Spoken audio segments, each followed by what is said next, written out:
Behind the curtain of global power lies a name few truly understand: BlackRock. It's not just a company, it's a silent force shaping economies, steering industries, and perhaps even controlling your future. Are you ready to uncover the influence you never knew existed? The role of BlackRock. BlackRock, managing an astounding $10.6 trillion, more than half the GDP of the United States, has long been a subject of speculation. As one of the big three asset managers, alongside Vanguard and State Street, BlackRock's influence spans 95% of Fortune 500 companies and extends into governments worldwide. This immense reach, paired with their reputation as passive investors, raises questions about whether their role is as benign as they claim. At the heart of BlackRock's operations lies their main product: index funds. These funds allow investors to place bets on the entire market, offering lower risk and more consistent returns compared to active investment strategies. But their passivity may be more strategic than innocent, granting them unparalleled legal leeway and influence. Asset managers like BlackRock exist to pool and grow client money, primarily through products like index funds and ETFs. They charge fees based on assets under management, meaning their profit grows as their portfolio expands, not necessarily from investment returns. Despite their claims of being passive, BlackRock often holds significant stakes, between 3% and 10%, in virtually every major company, making them the largest shareholder in many cases. Their collective ownership across the big three often surpasses thresholds considered influential, effectively granting them a substantial say in corporate governance while limiting their ability to sell shares without destabilizing markets. The evolution of stock ownership. Universal ownership, a term describing their holdings across all publicly traded companies, amplifies BlackRock's economic footprint. For example, in Amazon, the big three together hold 16% of shares, compared to Jeff Bezos's 9%. The voting power tied to these shares often aligns with corporate management's recommendations, driven by a decades-old system of incentivizing executives with stock options to prioritize shareholder profits. This shift has diverted corporate focus from reinvestment or employee wages toward maximizing returns for shareholders, which largely benefits the wealthiest individuals and institutional investors.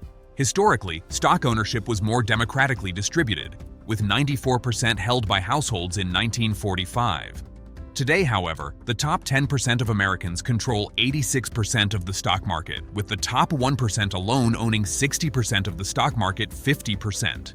This consolidation undermines the narrative that stock market growth benefits everyone. In reality, half of Americans own no shares, leaving them unaffected by rising corporate profits or shareholder-driven decisions, which often come at the expense of wages and job security. BlackRock's voting practices, favoring profit-driven strategies, disproportionately benefit the wealthy while sidelining broader societal interests.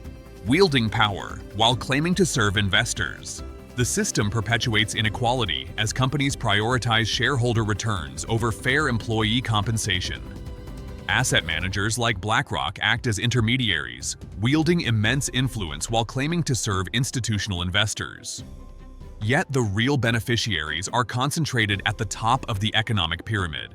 The layers of voting rights, seeded from pension funds to asset managers, create a pyramid-like structure where everyday investors lose agency over their investments. This dynamic feeds a cycle where decisions benefit a small elite, further concentrating wealth and power. In essence, BlackRock and its counterparts shape the economy under the guise of passivity, their influence concealed by the very system they exploit. Whether through their near-universal ownership or alignment with corporate executives, their role in driving inequality is undeniable. As they quietly wield votes and shape corporate priorities, the broader implications of their power ripple through every aspect of society, impacting everyone, even those without a single share to their name.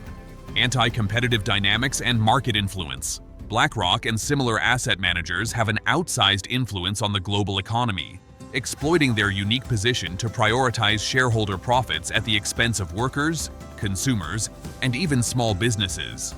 Their strategy hinges on universal ownership, holding significant stakes in competing companies like Nike, Adidas, and Lululemon.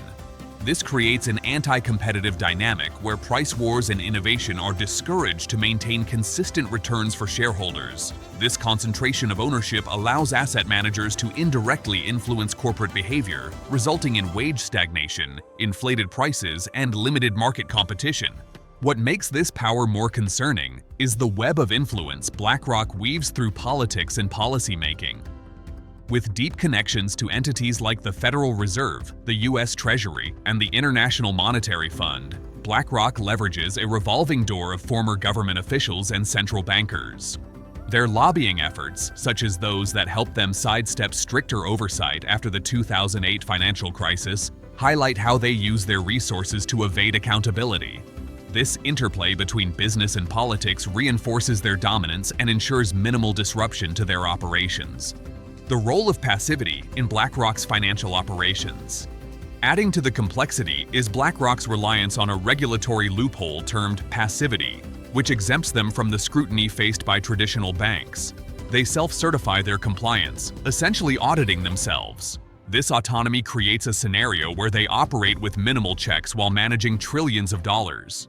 Their major investors include Vanguard and State Street, and the reverse is true, forming a self-referential loop of ownership among the largest asset managers. This interconnectedness consolidates their control over vast portions of the financial sector, making their influence almost inescapable. The cyclical ownership within the financial sector creates a system where asset managers profit no matter the outcome. Their influence extends beyond public corporations to private equity, insurers, and pension funds. This closed loop perpetuates a system where these firms enrich themselves by playing all sides of the game. They prioritize profit over competition or consumer benefit, ensuring that economic systems serve their interests while making goods and services more expensive and less accessible to the average person. A need for change. While BlackRock didn't invent this system, they've mastered exploiting it to their advantage. The rise of shareholder oligarchy has replaced shareholder democracy, concentrating power among a few massive entities at the expense of economic fairness. Regulatory bodies like the Consumer Financial Protection Bureau and the FDIC are attempting to tighten oversight of asset managers, but fierce lobbying efforts make this an uphill battle.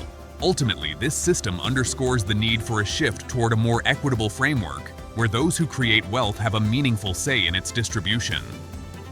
The power of knowledge. Now that you've caught a glimpse of the truth, the question remains, what will you do with it? Stay informed, stay curious, and question everything, because the real power isn't in the hands of the few, it's in the knowledge of the many.